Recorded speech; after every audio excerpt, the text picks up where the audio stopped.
What's up, guys? Thanks for joining me for another episode of the podcast. Before we dive into this one, I wanted to give you a really quick heads up. We had a little bit of technical difficulties with this one, a little bit of audio and video glitches as we recorded. I learned my lesson. This is why I'm trying to get a videographer anytime I'm recording in person, but this was me trying to record on my phone, on my laptop, and trying to put it all together. For the most part, I think the quality is pretty good. Now, the last few minutes, please bear with me. The audio gets a little echoey, the video gets a little choppy, but you can still hear us and see us.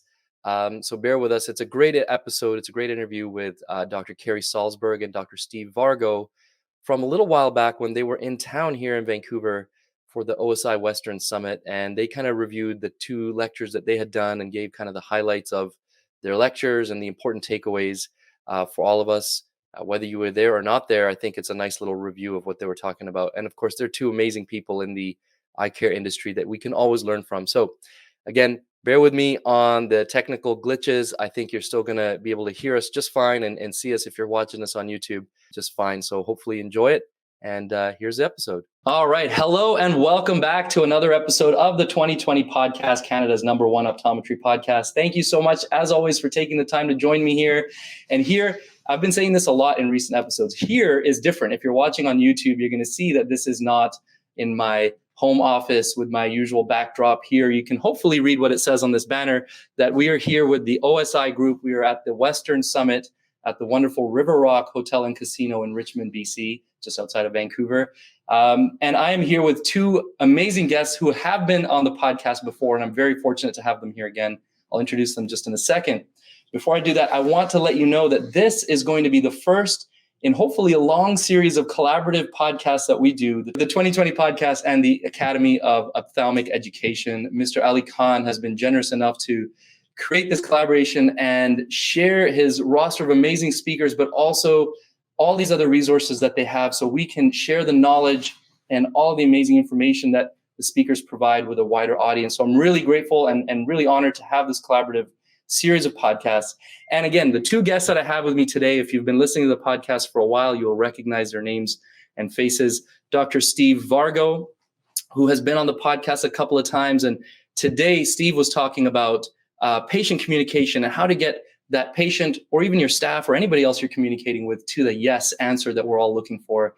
And then, of course, Dr. Kerry Salsberg from Toronto, Ontario, who is here speaking on profitability, KPIs, and how to differentiate your practice and how to succeed in today's market. So we're going to touch on some of those topics in today's episode, but make sure you connect with these guys as we go through. We'll kind of say it a few times, where to find them, how to talk to them. But first of all, why don't we do a real quick intro? I want you guys to tell me how you have been finding the OSI Summit, the Western Summit, and the value that you're finding here today. Yeah, thanks, Harbir, and thanks for having me. I've just been here for the day. I presented, but I listened to a great presentation on how to improve capture rate. And I think having these forums are so important for independent eye care practitioners and their staff, because it's an opportunity to network, to have conversations about the trials and tribulations of practice, what's working, what's not working, and just to be able to communicate with other doctors that you're facing the same challenges. Mm-hmm. And really, we're in a profession that there's so many opportunities. How do we capture that? How do we do that seamlessly? And again, having these types of forums, I think, are so important to get that education out and then to apply that in your practice. I'll say that from myself, my own perspective, I'll agree with you, echo that. Being in the audience, watching your talk, watching Steve's talk, it's interesting to see how many people are agreeing and how many people are on the same page, right? And when you ask a question, how many people are having this difficulty, you realize most people in the room are putting their hand up. Or when you asked, list some of the challenges that we're having, how many people were kind of echoing the same challenges. And it's nice. It's almost, you don't want everyone to be facing challenges, but it's nice to know that you're not the only one. Yeah, absolutely. Just being able to talk about it. We practice in a 10 by 10 box. We have no idea what's going on in the real world. And it's nice to know that we share the same problems and having that ability to talk to people about ways to overcoming these things. Yeah. I think having these networking and live in-person meetings is so important. Love it. Steve, how about you? Yeah, I would agree definitely with second everything Kerry said. I think the opportunity to come together live and my presentation, so today it was 2 hours. The first hour was basically me presenting and the second hour was more workshop style where I threw different topics out there and had them talk around their individual tables and then share with one another. And I think you get so much out of that when you hear from other doctors. And I almost somewhat selfishly do it that way because I learn a lot as well. And I find that there is a lot of agreement. One thing, whenever I do that workshop style format, people will come out. It's almost therapeutic because a lot of times people will say, well, I didn't realize so many other people were having those same challenges. Right. What's interesting is even when they disagree on something, maybe how to handle a certain situation, they still hear from other people who handle it differently. Mm-hmm. And you can learn in that too. You may think, I always handle it this way, but you hear from somebody else who had success doing it a different way. So I think there's a ton of value that comes with this live format. Yeah, I love that. And it's a combination of you hear something completely different than what you're doing and you think, okay, I can implement that. Or you hear someone saying almost the exact same thing that you are thinking or you've been practicing, and it gives you the confidence of, okay, well, I must be on the right track, right? So it's a nice kind of feeling to have that. And not necessarily in such a large format either. Often when you're in a large lecture hall type of a situation, which you end up being in some of the bigger conferences, you don't get that intimate sort of relationship, that intimate kind of conversation. So I appreciated both of your talks. They were both fantastic. You know, sitting around with the people that I was sitting with, everybody was complimenting different facets of your talks. And so they were really valuable. I think you know that already. I'm sure the surveys will say the same thing. But I wanted to take a couple of those, a couple of topics that you talked about, put them together for a little bit of an interview here. First off, profitability. So, Kerry, you have a big, busy practice, and you talked about how it hasn't always been that way, but you've paying attention to the metrics, knowing where you are and where you want to go has brought you to where you are now. Steve, you're no longer a practicing optometrist. For those of you who don't know, Steve doesn't see patients anymore, but he has been in a consulting role. He writes books, he speaks, he's extremely knowledgeable on the idea of metrics, KPIs, practice growth. So two amazing people to have this conversation with. So I'm going to give you kind of general questions because I know you guys can run with it. But let's say 2 or 3 things that you think maybe mistakes that you've seen a lot of practitioners making, or 2 or 3 things that you just want to share with practitioners out there to help them improve their profitability and the success of their practice? Well, I think that when we get out of school, we are it's so important for us to raise the money we've spent on schooling costs. And we lose sight of, clinically, we're very sound, but in terms of business acumen, we just don't have it. Mm-hmm. We're thrust into this clinical practice. And I think that's a failure of the schools. What I'd like for practitioners to do is not just wait it to the end of the year to get their financial P&L statements to see how well they've been doing, but to track that on a weekly, quarterly, monthly, yearly period to really understand the mechanics of their business. They have to understand what their expenses, what their revenue streams are, and to be proactive as opposed to reactive. I think a lot of people run their practices from intuition and gut feelings. Mm. I did that the first 20 years of my practice. I reached a ceiling where I said, look, I'm not growing the way I wanted to.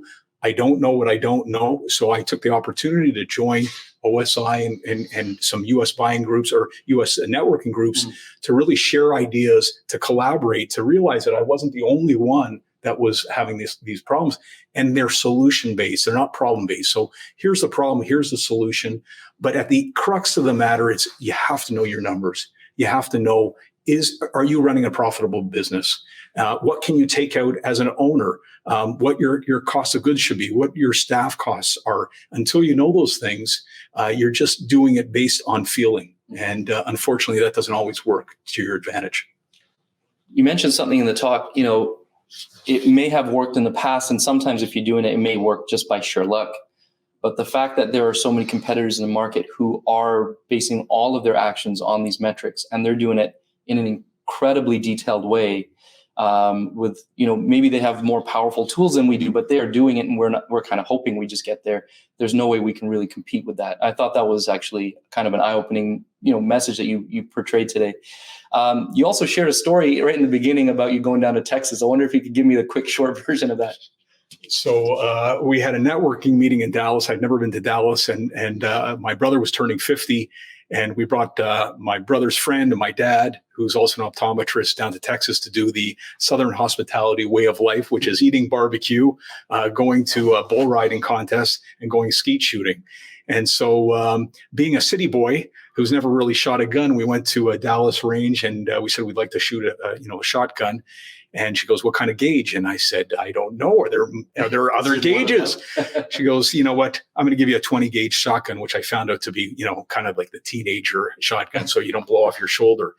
And I said, "So what do we do now?" She goes, "Well, you can go to the range and press the buttons and the skeets go out, the clay pigeons." I said, "Well, we've never done this before." So she goes, "Oh, you want a lesson?" So she gave us a lesson on how to load the ammunition and to make sure that you don't jam the gun. And she goes, "On your way." And I said, "There's no waiver. There's not is there a supervisor out there?" Not in Texas. Yeah, Not in Texas, right?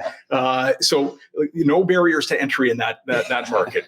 So long story short is we had 5 guys shooting guns at pigeons and not hitting anything.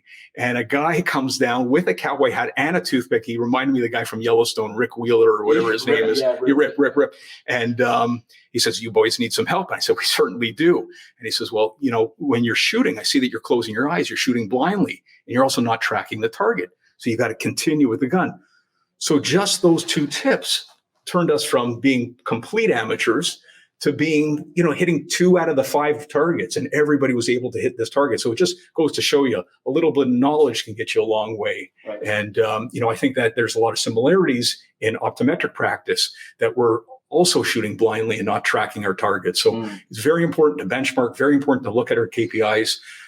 Just having that skill set will grow your practice. If you measure it, it will always improve, guaranteed, but you got to measure it. Love that.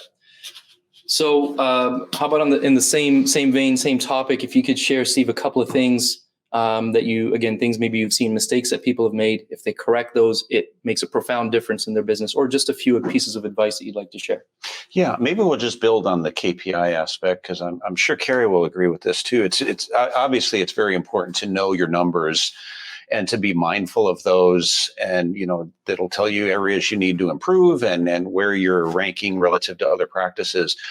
But also it helps you determine what you want to drive. And I'll give you an example. I get a lot of inquiries and calls from offices that want to set up a bonus program for their staff, some kind of incentive program, and they really get hung up on what the actual goal is. What's the bonus? And I'll ask, well, that's fine. Okay, if we grow 10%, then everybody gets, something basic like that. And I'll say, well, that's fine. What do you want the staff to do differently that's going to drive those numbers? Because that number is really just a lagging indicator on whether or not what you're doing is working or not. Right. So I think a big mistake is just dangling that carrot out there for staff and assuming that their productivity is going to go through the roof just because you offered them a bonus. Sometimes that's the case, but a lot of times it's not. And I hear over and over from doctors who say, "I offered a bonus based on some metric that we chose, and it didn't have any difference. It didn't create any difference in productivity." So I think it's really important. It's probably more of a leadership issue in making sure the staff is clear on the things that they need to do, setting those clear expectations on what they need to do differently that's going to drive those outcomes. And I just add, just sharing the vision. What's your vision? And having a buy-in from your other team members. So what are the deliverables that you expect, your expectations? But this is where we are, this is where we want to go. Because if it's not shared, it just never happens. And especially if you expect change and they have no roadmap to get there, it's gonna fail. You mentioned the buy-in from the staff, and we've talked about this before, and I think that's really important as well. In terms of it is important that we set expectations, but at the same time, giving the staff a voice in these change. That's the other thing I always stress, is because a lot of times business owners, doctors, their instinct is to go to the staff, say, "These are the things you need to do." Well, that's, setting expectations is fine, but at the same time, I'm a pretty big fan of looking at the staff and saying, "What are your ideas? Here's where we're trying to get to. Let me hear your ideas on how you'd like to do that." It doesn't mean you're going to agree with everything. It doesn't mean you can greenlight everything. But when you make the staff, when you give them a voice and give them a sense of control over the outcomes, I think they're much more likely to follow through. There's a study I I use in some of my lectures that shows the number one reason that, staff are not, or why new hires don't work out. And the number one or two reasons, it comes to a lack of coachability. But the number one or two reasons, they don't like your ideas and they think their ideas are better. So why fight that?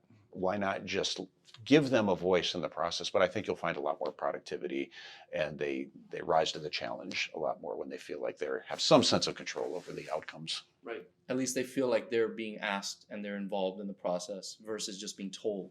What to do. That's where you're going to get the pushback and the friction. If they don't like your idea, and if you're telling them what to do, it's always a slippery slope. Yeah. Starting to feel more and more like the movie Inception is something that we need to learn how to do. It's like how to plant ideas in our patients' heads and our staff's head, and that might not be legal. But anyway, I'll take that for a second. Total tangent there. But regarding that, one of the things that I wanted to talk to you about was, staff and associate doctors, and one, getting the buy-in, or what's the challenge? A lot of people have turnover or a hard time finding good people.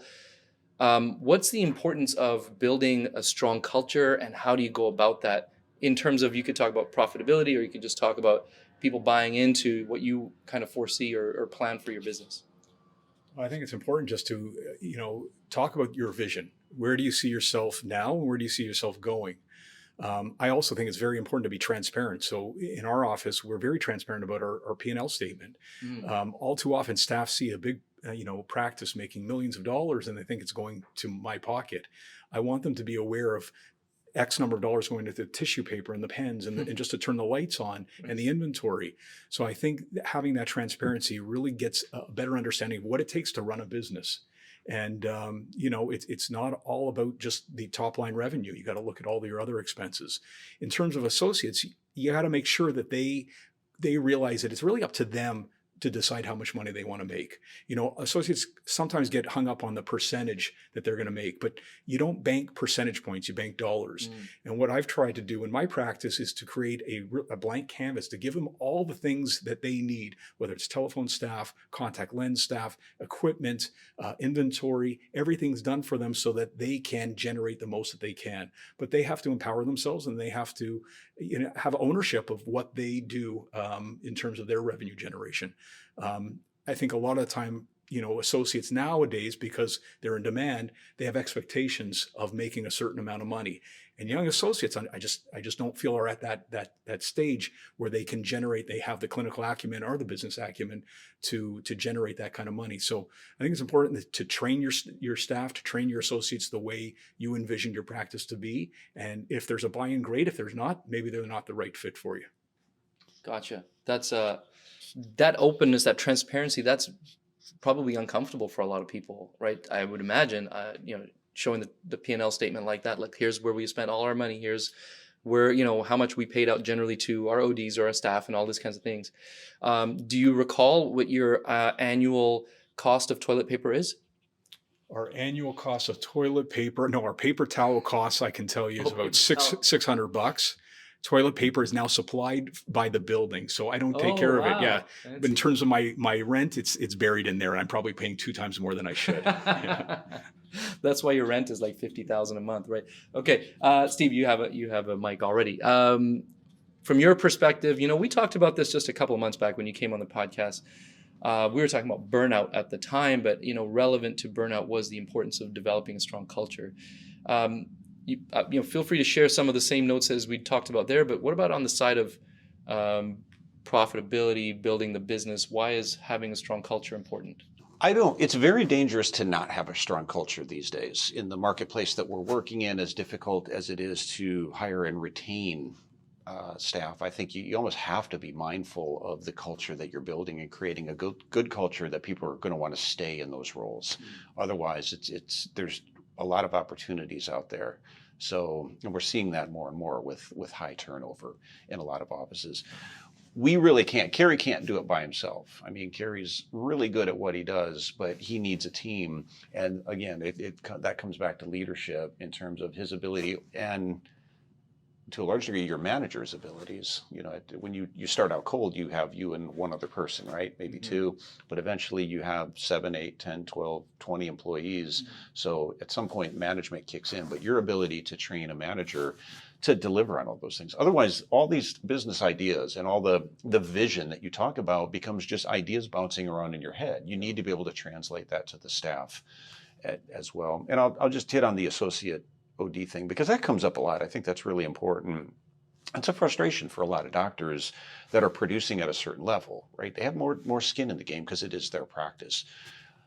And I hear the frustration a lot of times when they feel like their associate is not producing at the level they should. But the question I'll often ask is, does your associate know what their production even is? And a lot of times the answer is no. Those conversations have never taken place. So I think unless you're seeing two different completely types of patients. I mean, if one is seeing all the routine care and another one's doing myopia management, we probably see a disparity in those numbers. But apples and oranges. But seeing a similar patient base, I think there should be an expectation that there's somewhat similar. And if it's not, I think the associate needs to know that so we can sit down. Let's have a discussion about why the numbers are different. Let me help you. Let me better understand how you're talking to patients, communicating.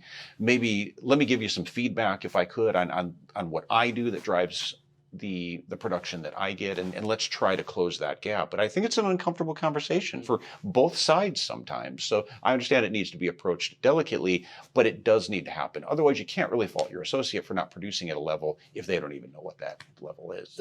You want to add to that? Yeah, just again, it's about expectations and taking the time. We all have busy lives, busy personal and professional lives, but to take that 20 minutes a day and just kind of cycle around your associates. I have 8 associates, just to check in on them and see how they're doing, looking at their numbers on a daily basis and not being critical of them, but just asking yourself questions like, hey, what happened today that you had 30% less revenue versus last Friday where you just blew it out of the park?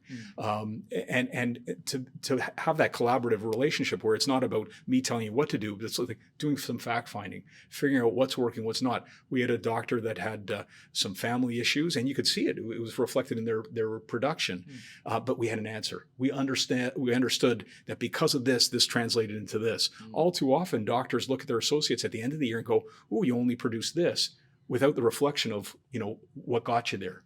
And so I think to invest in your associates, to invest in your staff, and to look at the why is super important. It's a very delicate way of creating some accountability though as well, because you put it in the form of a question. You didn't go and say, "Hey, what's wrong with you? You're not producing at a certain level." You said, "Help me understand why the numbers are down." Now, in general, people are not going to want to keep reporting back to their boss why they're underperforming. So just having those conversations creates that conversation where hopefully an associate will be more mindful, if for no other reason than to avoid an awkward conversation. And at the same time, they're also proactive, and they come to me and they go, I had a stellar day. So they get excited. And they know that that's something that's gonna have benefits to them, but also benefits to the practice. At the end of the day, the practice has to make money. If the practice does not make money, you can't have the right staff, you can't have the right equipment, you can't expand, you can't be a provider of service excellence to your patient base. So I think that associate doctors realize it's not just about how much money they make, but what they're contributing to the practice. And the staff for that part also do the same. It's a team approach. We have a bonus that we apply to the entire staff based on outcomes. And it's like a game. There's a great book, now I forget it, The Great Game of Business. Is that it? Yes. And just these little games where it's almost like playing a pinball. You score 1 million points, you're not getting $1 million, but it's having skin in the game and having these little contests and having the camaraderie and the team approach to really producing great numbers for your practice. And that's where I'm kind of thinking the culture thing, right? So at that buy-in from your doctors and your staff, they want to do better for not just for themselves, but that kind of holistic betterment of the entire practice. Sometimes you've seemingly developed that in your practice. And I was telling you, actually, we're not quite there yet, right? We were having conversations, just to be totally transparent for the sake of this conversation here, conversations with some of our associates, and they're thinking about, well, we just want to make more money. Like, how can you help me make more money? And I talked to them about, well, I can help you make more money by helping you, sell more, do more treatments, generate more revenue, but I can't just give you more money. just because. So where does the a strong culture overcome that desire for making more money? I think it comes down to your core values. What is your why? Why are you there? If you're chasing money, if that's the goal, you'll never succeed. If you provide exemplary service and you follow your core principles and your values, the money will follow. And I think that there has to be a buy-in from your associates. If there's not that buy-in and it's only about money, you have the wrong associate. Because I've never seen an associate that's just super hungry for money. Actually, I have, and we had to let him go. The consistency of treatment, the experience, the consistency of experience has to be uniform across the practice. And if somebody's just there for the money, it's going to sour the experience. So I think everybody has to realize, what is our goal? What do we want to provide to our patients? What do we want to provide to our staff? And how do we get there? And the money will always follow. Okay. So one last question to wrap this up. You talked about it in your presentation, Kerry. We can't just rely on just refraction. Yes, we are refractionists and we are selling glasses, but we have to do more than just that. In your opinion, what's the importance of, or how do we compete with some of the other players in the market that are just simply relying on volume and selling glasses? How do independent optometrists survive or thrive, maybe more importantly, in this environment that we're currently in? I could spend an hour talking about this. I think that retailing as we know it is not dead. Older retailing is. I think you have to be experiential. I think you have to create a wow and experience. You have to have the proper merchandising, the proper inventory. You have to know your market. And I think you have to differentiate yourself or you die. The days of that, my dad, when he was practicing, he was a one-stop shop. He did a refraction. He had glasses in a drawer because he wasn't allowed to sell glasses in the open. Those days are over. I think what's nice about independent optometry is we can pivot. We can create these services that we're interested in without being dictated by corporate culture.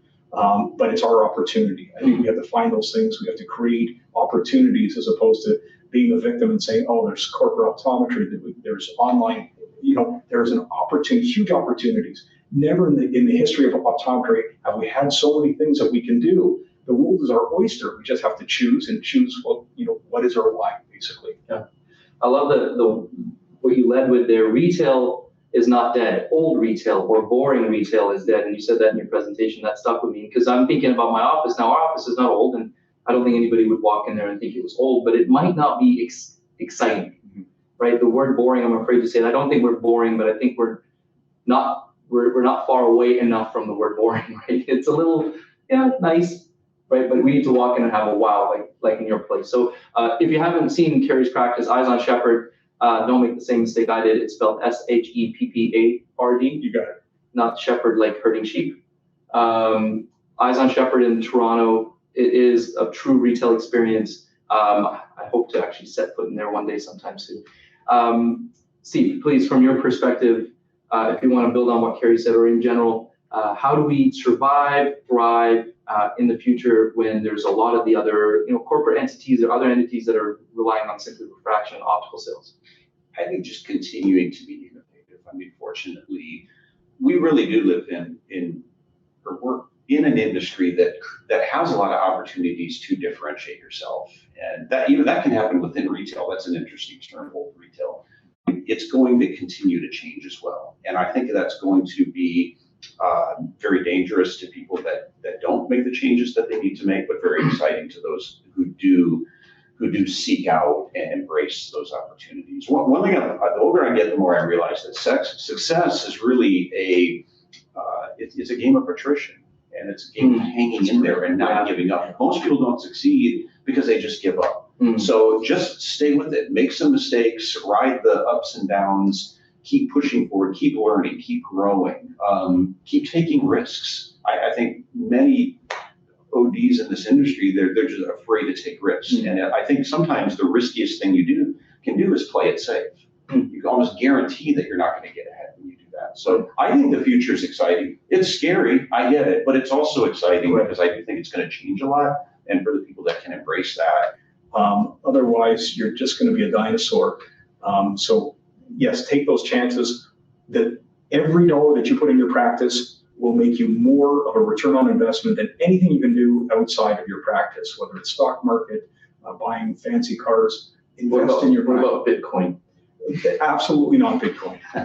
Somebody got burned at Bitcoin, it sounds like. Yeah. Oh, I see. Okay, but I think one of the challenges that I would ask doctors to do is go to your local fancy mall and see what the retail trends are. I think in optometry offices, we're 15 years behind the time. Yeah. We're seeing fixtures that were kind of popular in the early 2000s.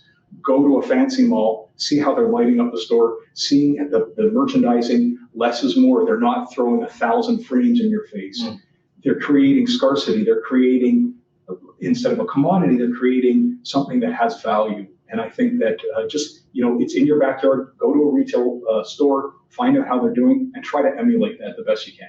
That's great advice. Thank you very much. Okay, we should wrap this up. But before I do, I want to ask a couple of quick questions. Well, one, which is, where can people find you? What else do you want people to know about you, specifically your business, what you do? So Steve, tell us a little bit about yourself, please. Yeah, so I work with a company called iDoc, and I do a lot of speaking and things like this, do a lot of consulting.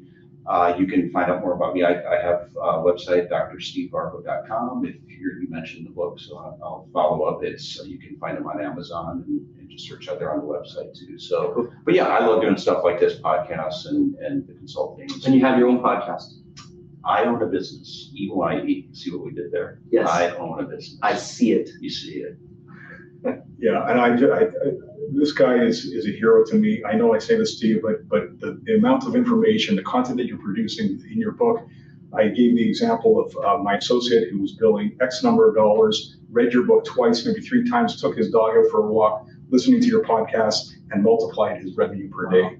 It is inspirational, it's transformative, and it works. The best investment and I've given the copy to every one of my That's amazing. every one of my doctors. So highly recommend to listen to his podcast, read his book, and reach for the stars. I don't have a podcast. I am not a public speaker. I am in the trenches. I love what I do. I'm an optometry savant. That's about it. That's what my wife calls me. At the end of the day, I think we are in the best profession. I'm so glad that I followed in my dad's footsteps. I believe in this profession. You got to put the work in. You got to be passionate. You have to be laser focused, but you can reap the rewards and really help a lot of people.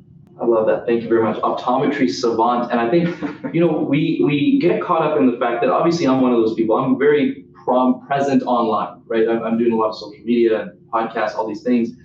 And especially with the younger generations, it's a lot about what you see online is like sort of becomes reality. But I'm sure we all understand at a deeper level that just because you're not online doesn't mean you're not successful. In fact, a lot of times it's the other way around, right? The person who's not online, the person who's just grinding and doing the work in the trenches, like you said, is the one who's really winning in a lot of ways. So, thank you for coming on to share your insight. So as a reminder, we are at the River Rock Casino in Richmond, BC at the OSI Group Western Summit. And the reason I'm here is not just to be here, which I am often, but I'm actually, our office, Clarity Eye Care, we're new members of the OSI Group, newly minted actually just a few days ago. And it just so happened that this meeting was happening here in Vancouver. So it worked out perfectly for me to come and not only see these amazing guys, but also just network within the OSI Group.